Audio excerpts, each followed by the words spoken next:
Hello. I am your guest speaker tonight, Jason Norvell, and we are going to be continuing on the Revelation series. We are on chapter 12, and it is lesson 17. So I am going to be reading from the New Living Translation. We're going to start in Revelation chapter 12, verse 1. Then I witnessed in heaven an event of great significance. I saw a woman clothed with the sun, with the moon beneath her feet, and a crown of 12 stars on her head. She was pregnant, and she cried out because of her labor pains and the agony of giving birth. I know nothing about, but they say it hurts. Then I witnessed in heaven another significant event. I saw a large red dragon with 7 heads and 10 horns, with 7 crowns on his heads.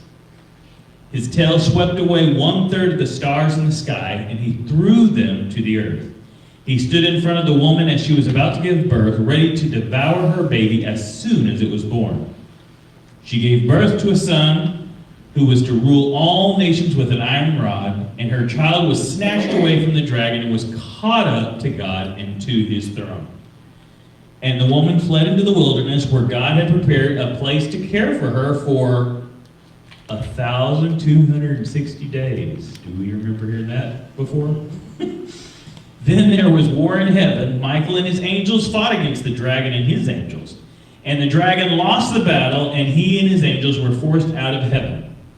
This great dragon, the ancient serpent, called the devil or Satan, the one deceiving the whole world, was thrown down to the earth with all his angels.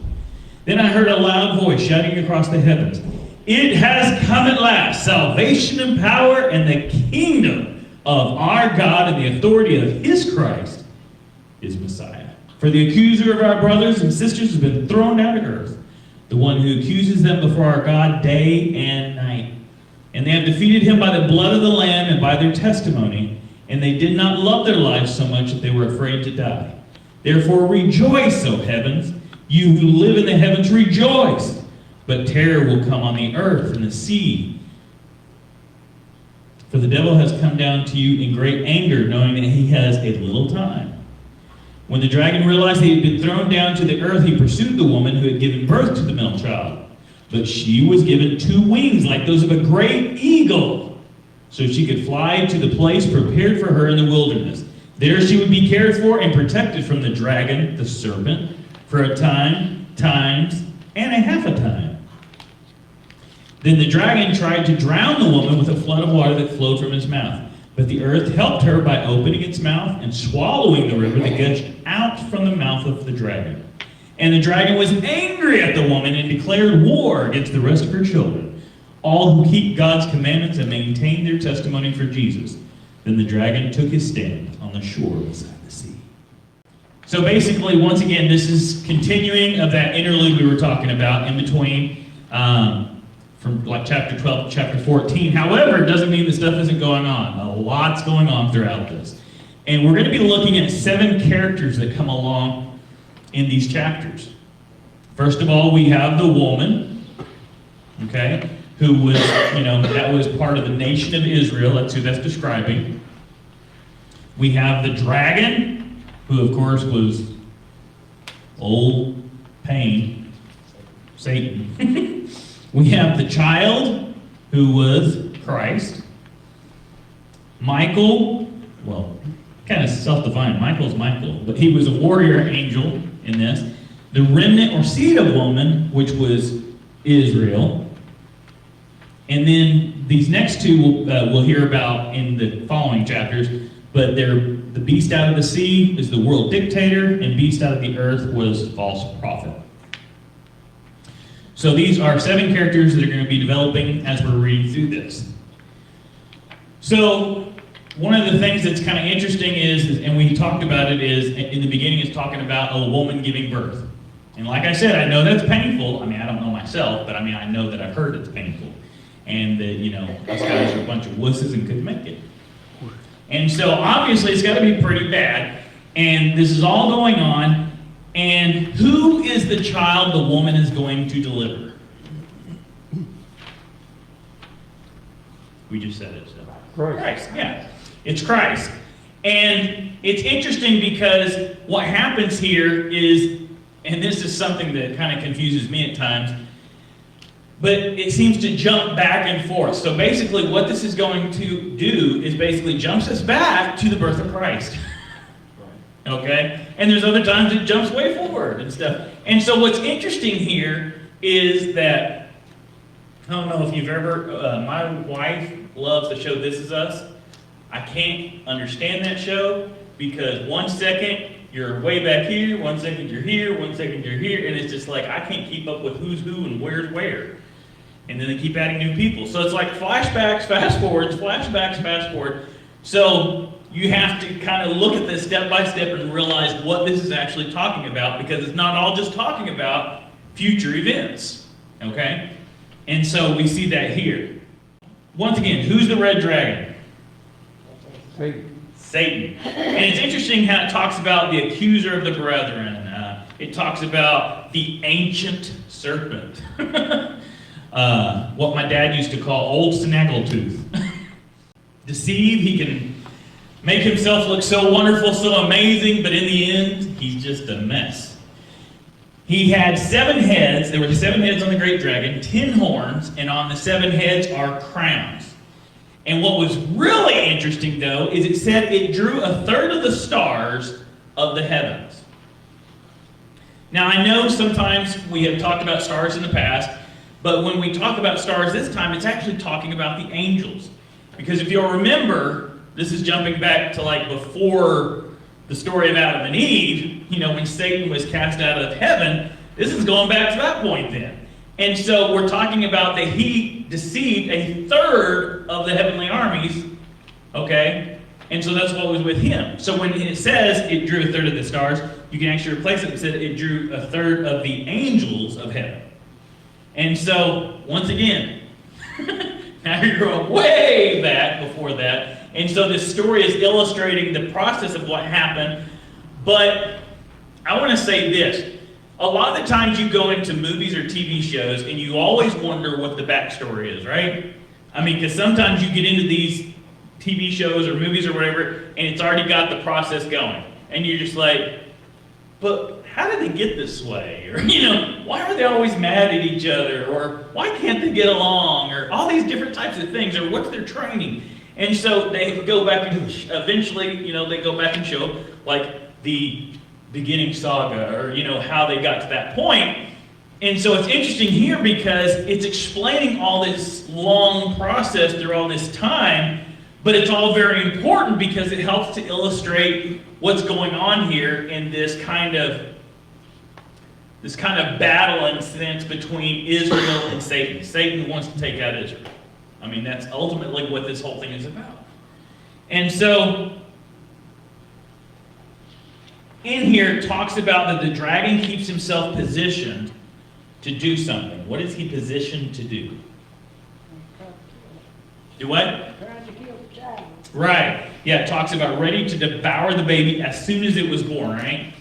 So we go to the time when Jesus was born, right? And if you'll notice that when Jesus was born, Herod got overexcited that there was going to be a new king, and he wanted to stop that from happening, so his idea was to kill all the children. So see what I'm saying? So that is Satan's hand at work through Herod to do this. But the interesting thing is God has a way out of this for them, and of course goes to Joseph at night in a dream and tells him to go to Egypt. And what do? They go to Egypt and they're saved. You see? And so it's interesting, though, to look at that. So you're looking at exact points in history, but the description here is just like, wow. It's very cool. And what is this? Now, here's what's interesting. What does it say about the man-child, or the child it's talking about here? It says he will rule with a what? Iron scepter, right?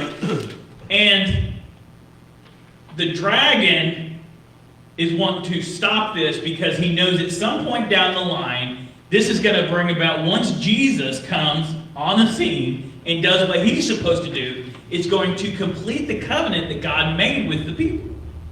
And if that happens, then he knows that there's more stuff to come after that I'm in trouble, right? And so if I can eliminate before Jesus comes along, but if not, maybe I can eliminate right when Jesus comes along, right? And so he's looking at these points where he can do this, and he's always positioned to kill. And he's thinking, if I kill the seed before it starts anything, then it'll be okay.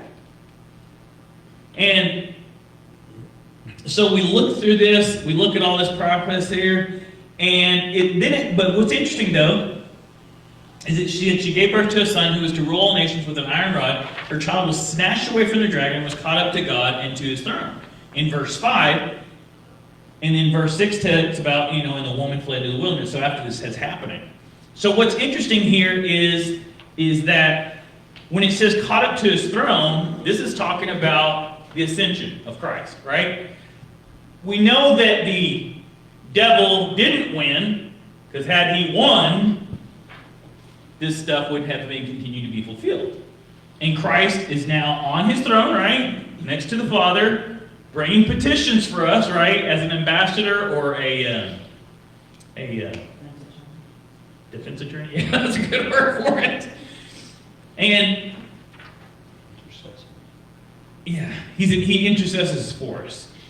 But the intent of the devil is always to kill lineage or seed. And so you'll notice throughout time that there's all types of ways that things are happening here, right?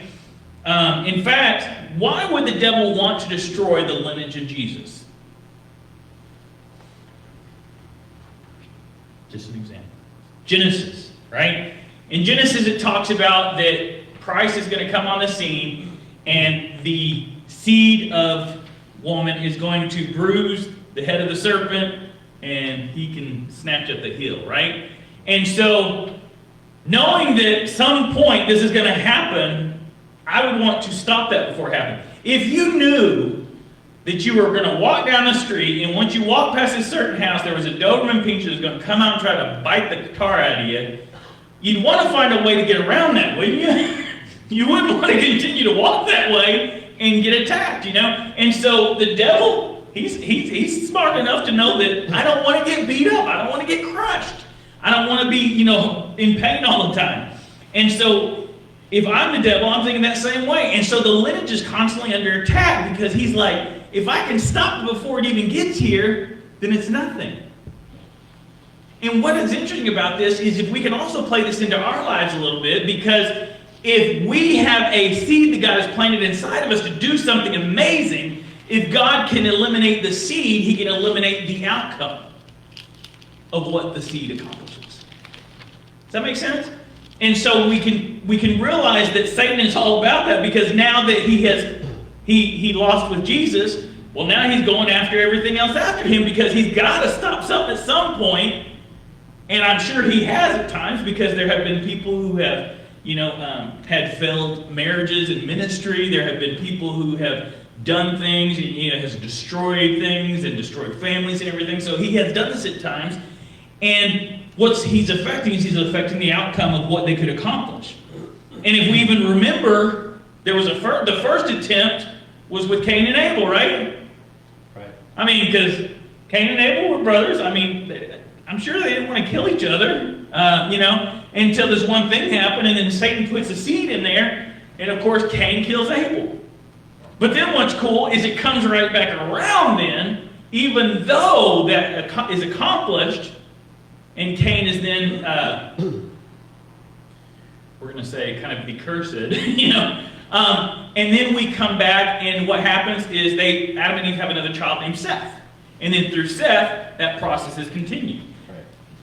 And so it's like God always has a plan in place already ahead of time, because once again, we understand that God is never surprised. I mean, we've even said that today, in the times we're in now. God wasn't surprised with COVID.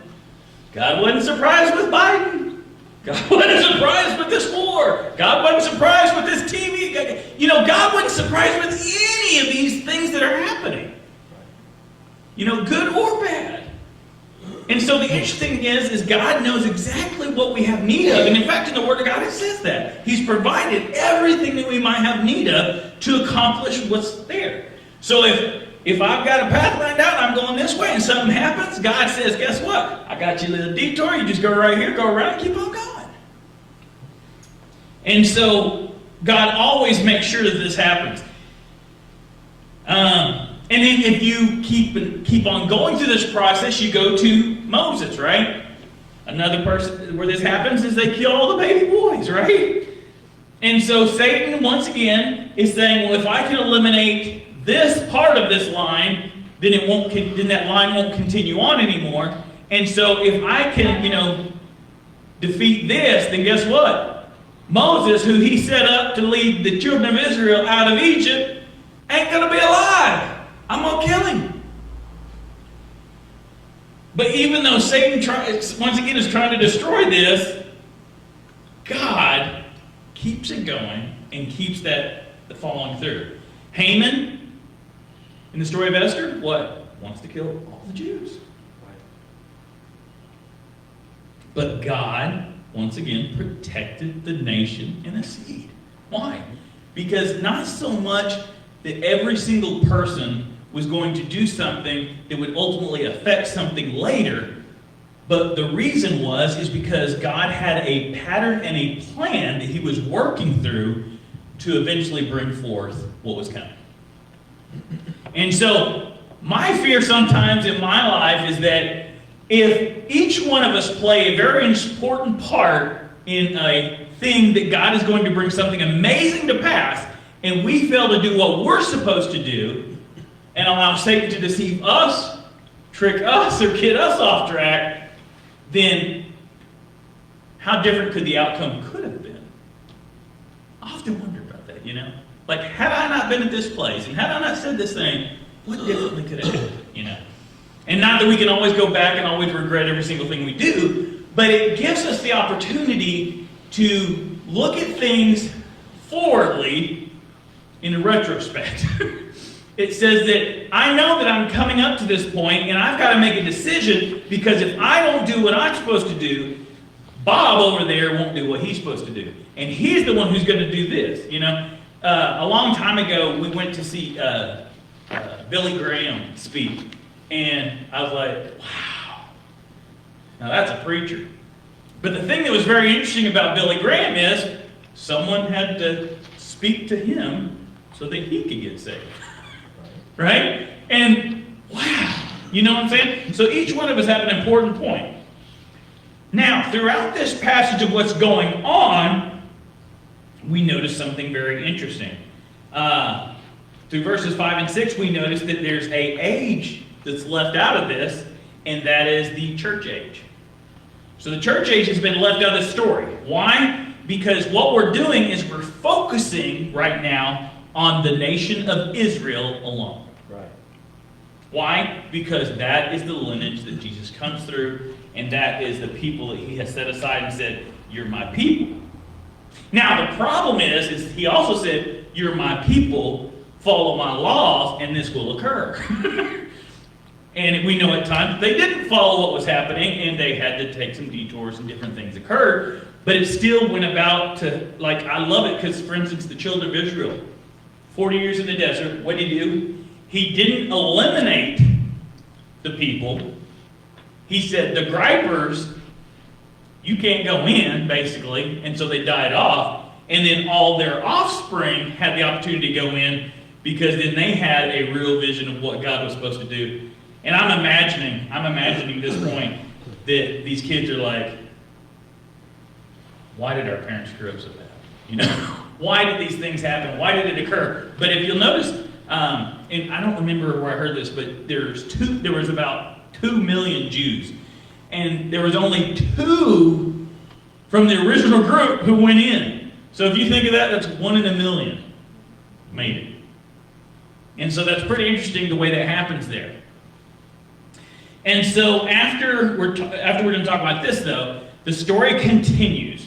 So even though Christ has been born and that has been accomplished, the dragon still goes after the nation of Israel. So he's continuing to go after this woman, right? And it's very interesting here because God will continue to protect, and in fact it says Israel is fleeing to the wilderness in a place that's been prepared for how many days? 1260, right? And there's that thing again that is 3.14, no, I'm just joking, 3.5 years, and it's very interesting. So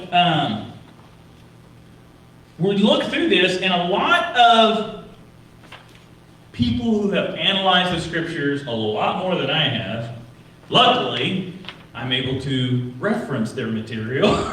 And Petra was one of these places that he had prepared, okay? So a lot of people think that she went to Petra, south of Israel, in the land of Jordan, okay? And how many people have ever heard of Petra before? And no, not the music group from a long time ago. No. But Petra was a place, and I thought it was always so cool when I saw pictures of it, because it was literally like a fortress carved into a huge mountain. And I mean, like, we're talking about, like, this is the stronghold. This is like where you go and ain't nobody getting in, you know? And so the pathway to get into this was very small. So it made it easy to protect, but hard to attack.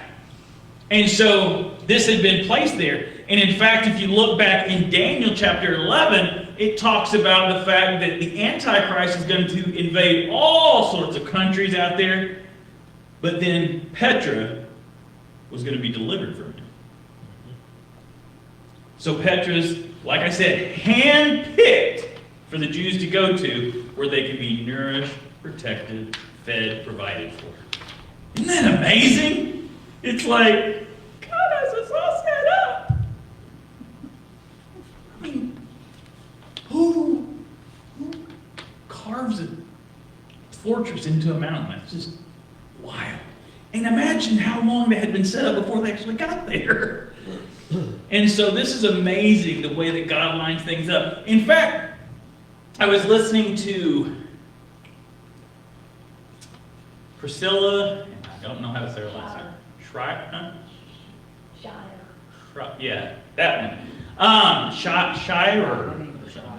It's like Shirer, though, is what's weird. But anyway, she's talking about the fact that it's interesting because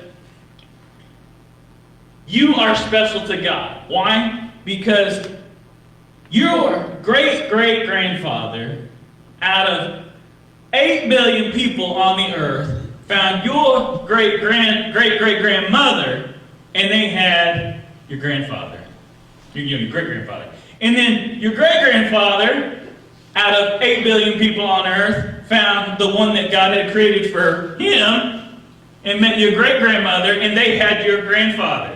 And then your grandfather, out of 8 billion people on the earth, God had him find that one that he created for him, your grandmother, and they had your father.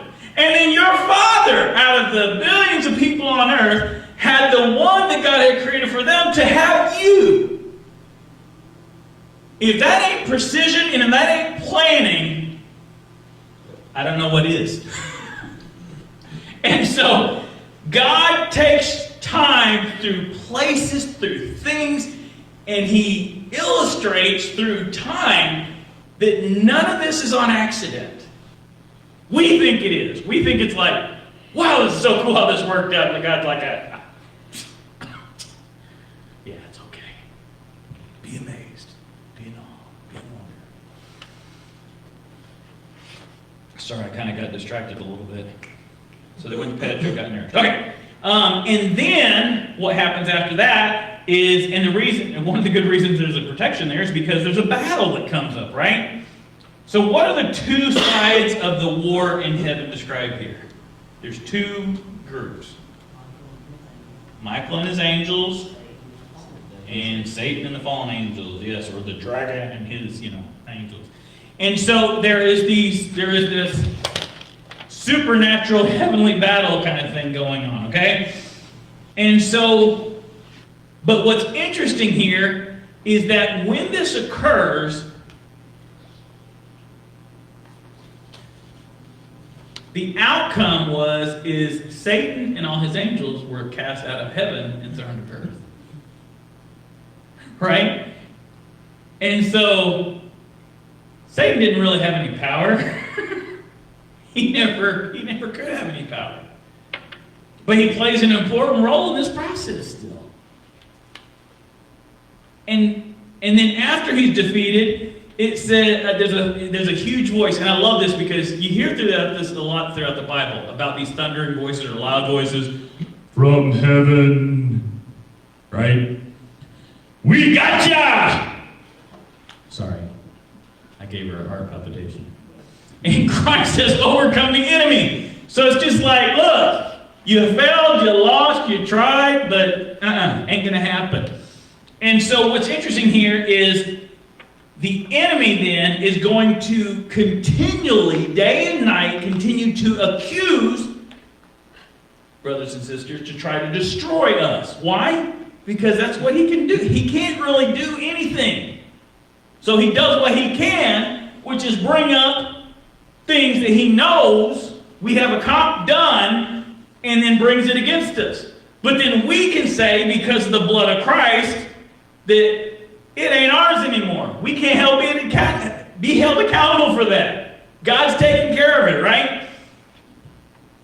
And so it said after he's cast down, it's like they overcame. We will overcome. And overcome is not just making it, that's like really making it.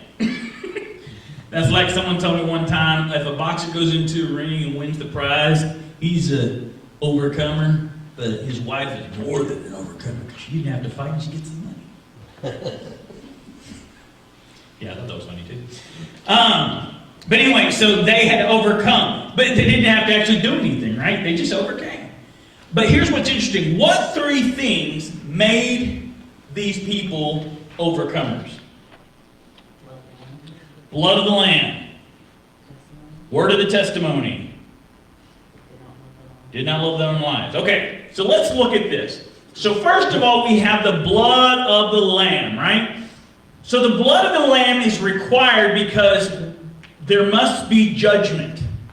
Things must occur. There must be a justification. There must be us becoming holy, okay? So there has to be a judgment for what has happened. And that piece that takes care of that, or the judicial weapon against that, is the blood of the Lamb. Because when the blood of the Lamb is applied, then it's not held to our account. But not only that, Christ is fighting for us, right? And so he's going, Satan's coming up going, well, lot number 12,562, he did this, and Jesus says, no, he's done. He's good. He's mine. And so it's very interesting to see how this works. And so there was a payment required for the judgment of sin. What was that? Blood. That required a sacrifice, a death. Secondly, the word of the testimony. This is what we call evidence. This is proof that we have received what we have received. And we have God with us being able to speak what has been accomplished, okay? So in the process of overcoming, we speak to these things, right? And I love it. We need to be speaking to this kind of thing more. But when Satan comes against you, you're a liar.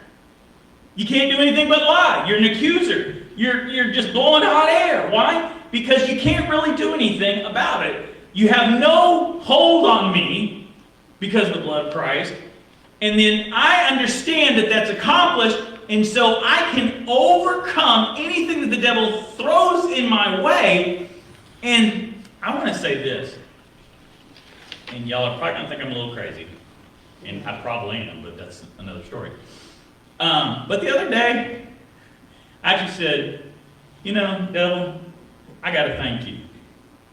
Because every time you throw my past in my face, I get to realize that I serve a good God who washed it all away. So, who's reminding me of all the good things God did? Satan, right? Yeah, I used to be a sinner. Not anymore. I'm covered in the blood. Yeah, I used to do that. Not anymore. I'm covered in the blood. You see what I'm saying? And so we have an option here that we can either build our testimony or destroy our testimony. But as long as we're continually speaking of what God has done in our lives and what God is going to continue to do, not only for us but for other people, that is our evidential weapon. Third weapon. I stuck up 2 fingers. I just realized that. They love not their own lives. Basically, what was this? This was sacrificial. This was just saying it's not about me anymore. Right? It's not about me. I am wholly committed to God. What does that mean? No matter what comes against me, what God tells me to do, I'm going to do. My life doesn't matter anymore. I forfeit my existence to Him. You know, I commit my life to Him. I've died to myself. Like Paul said, right? I've died to self and come alive in Him. To live as Christ, to die as gain. It works either way. And so they had that sacrificial weapon. So they overcame with those 3 weapons. In verse 12, okay, all this stuff is going on. And the devil is getting ticked off. And according to Scripture, has some wrath. Why do you think he has wrath? Because he's got a short time. Yes. Right? He knows that eventually I have a clock that is going to run out. And why? This is another good thing to think about here. If God has planned out everything over time, even though He's the only one who knows it, there's a timer. There's a beginning and there's an end. Not with Him, but with the plan and the thing He's laid out for us. And so the devil realizes that I don't know how long it is, but I know I only got so long because I ain't up here anymore. I'm not a part of the heavens anymore, and so I've got very little time. And so he is just mad. And in fact, we realize this, and we're so far along in this, but you know, we see things continuing to get worse and worse out here. Why? Because every day it's one step closer to God coming back. Woohoo! Whoop whoop! Well, I think he's mad too, because not only because he's got a little time, but he's got a little time and everything that he's trying to do to the saints, they're still overcomers. Yeah. So it's like, I'm trying this, and this, and they're still overcomers. So, and I don't have much time left, so I'm really angry now. Yeah. In fact, if I could describe it in Looney Tunes world, Satan's like Wile E. Coyote. He's going to lose every time. But you know, when it's getting closer to the end of a fighter will fight harder. Why? Because he realizes I got so long to either knock him out or get points, you know, so I can win this match. And there's all these things happening, and the devil realizes he's running out of time. But I got a question for you. It's a deep one. Are you prepared? Here we go. Do you realize it? Good. Because, yes, Satan's running out of time, but in that same essence, we are running out of time. Well, I mean, we're running out of time to share the message with other people and bring as many as we can. Like he's running out of time to take as many with him as he can. I'm running out of time to take as many with me as I can. And so we need to think about that, because while he has great hatred for it, we should have great love for it and realize that we need to be passionate about what we're doing, because even so, as we see the day approaching, we need to be out there doing that, right? Because we don't want people to end up with him in a place that was never created for people. And through all this that's happening, all this just wrath and craziness and everything that's going on, God, once again, provides a way of escape, right? And what does he provide as a way of escape? Because this is like one of those hero stories to me. Great. Oh, what does he provide for the woman to escape?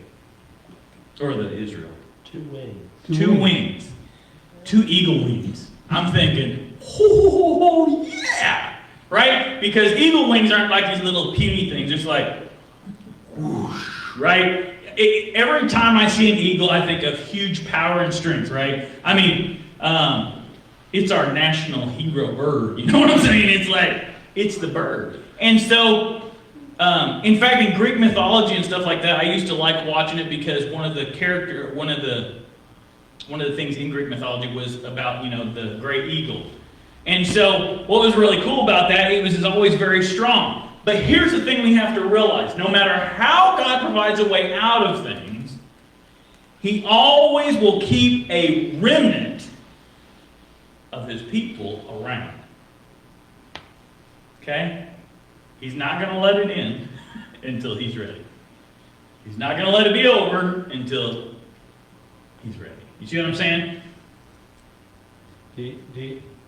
It's not in there anywhere, but do you think those two wings could also be symbolic of maybe a airplane, a military escape, or?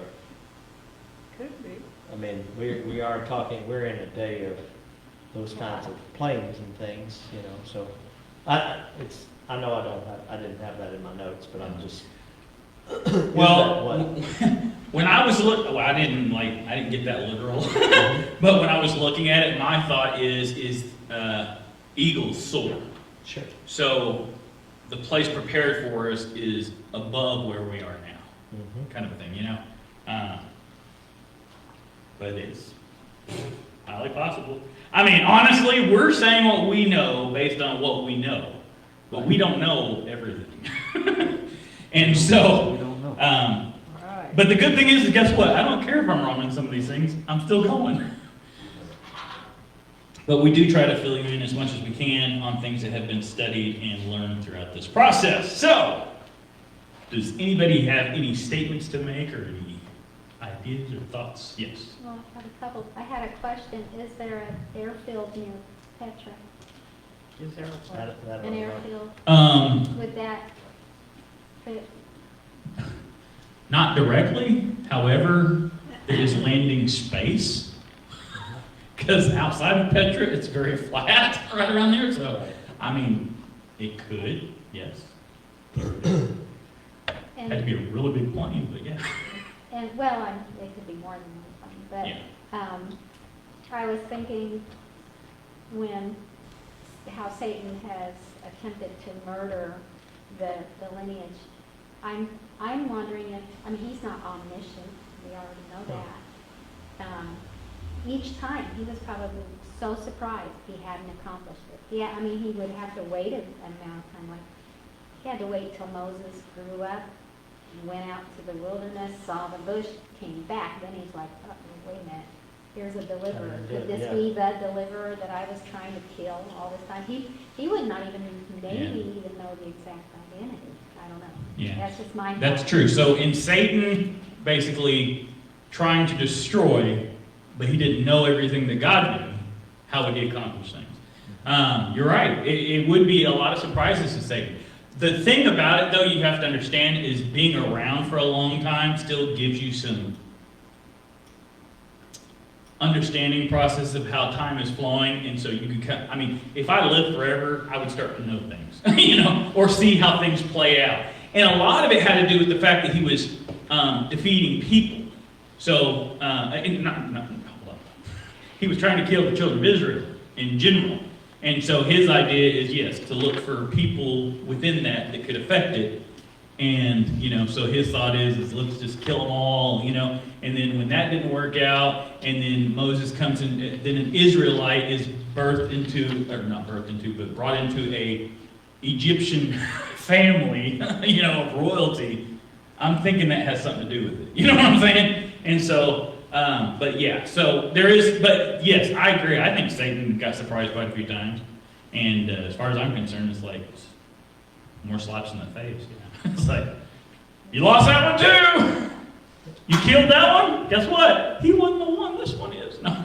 Well, he had to follow 12 Yeah. family lines. Mm-hmm. Right. So maybe that was part of the confusion Well, for him too. Yeah. It did create some confusion and Satan not knowing everything. Yes. And I think the interesting thing for me, just taking a step back, as I've had to teach this, is to realize that not only has Satan tried to do that to Israel, but he's done it to us. We are spiritual Israel. And so he tries to take out families. And he tries to take out leaders of families and all of that. He just, I mean, that's his path to try to eliminate and destroy. And that whole seed of Abraham and all that seed, that thought travels from Genesis all the way through Revelation. Mm-hmm. And it not only does it affect the children of Israel, but all of the children of God. Well, So yeah. it's really interesting to see.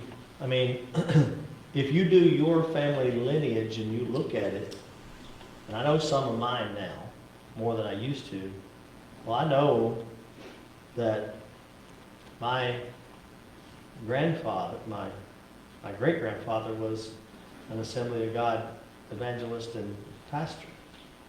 I also know that on my father's side that there were some Baptist preachers and ministers and all of this. And so, you know, I watch how God lined up everything, Mm-hmm. but yet you can also see where the devil tries to take that out, you know. So it's just interesting to me to look historically at your family and your bloodline to see what the enemy tries to do, but how God still has a plan, you know. Mm-hmm. Yeah, so basically what you're saying is that in seeing all this about God protecting his children, the children of Israel, his handpicked and chosen at that time, Right. that we too during this time are part of that. And that's true because in the Bible it talks about that we become part of that seed of Abraham. Right. And so, I mean, we get the blessings, we get all the stuff that goes with it and everything. So yes, yeah, that is a very good fact. And God is sending his message through whoever he can send his message through. And so as far as I'm concerned, I'm one of those message people, and y'all are too. And so if we're doing our part to share the message, you know, because here's the thing, you got to understand, just because people say they're Christian doesn't mean they're Christian. I'm just saying. So just Yes. a quick glance, verse 17 supports what I said. And the dragon was angry at the woman and declared war against the rest of her children. How are they described? All who keep God's commandment and maintain their testimony for Jesus. So That's an awesome point. Yeah, 17 says, declared war against the rest of her children and all who kept God's commandments and maintained their testimony for Jesus. So this very well shows that includes us. right.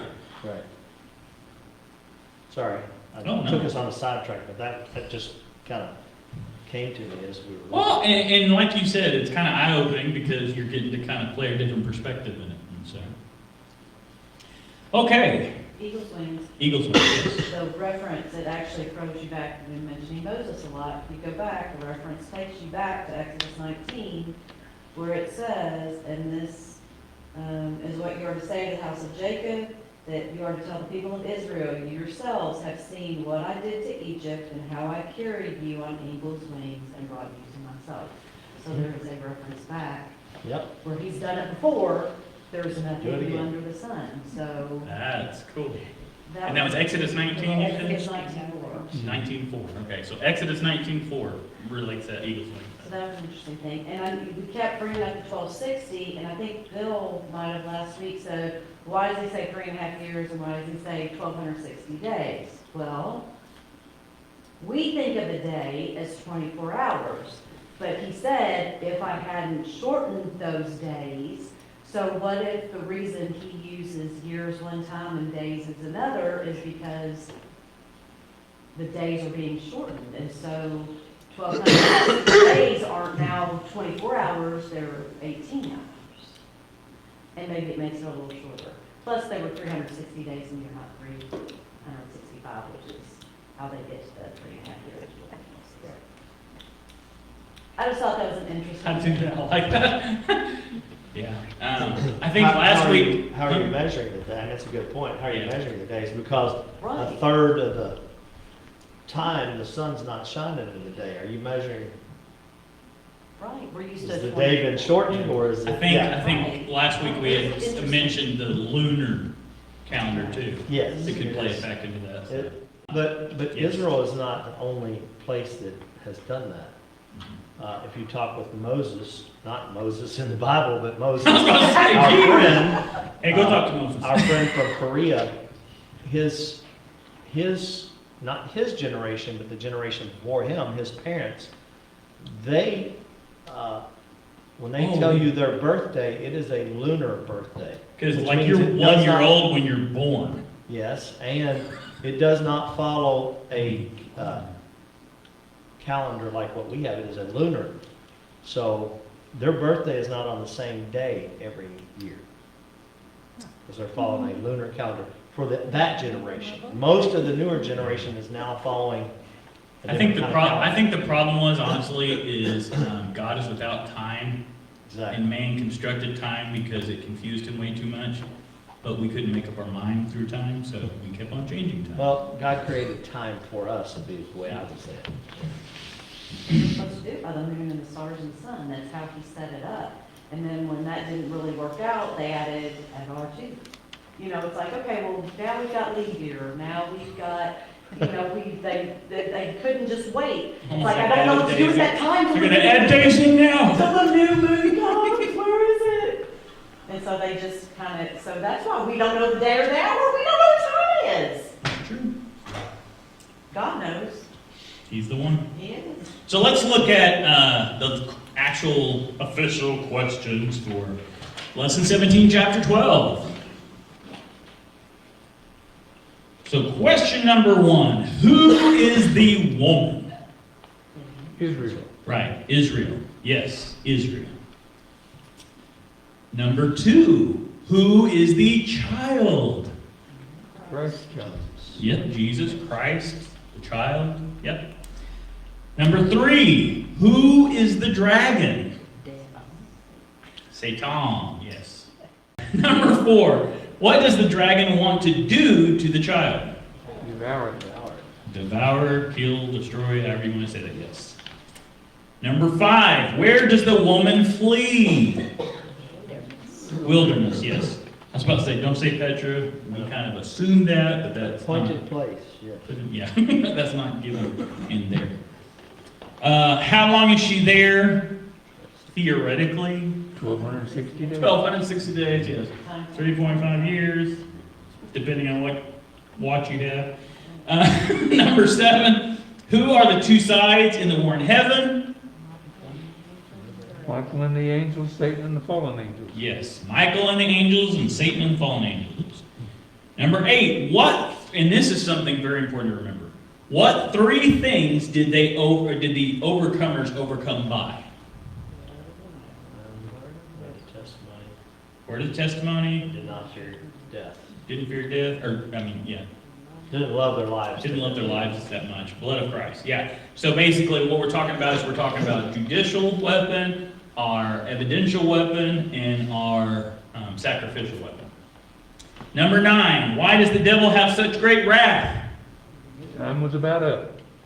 He's running out of time. I know this one.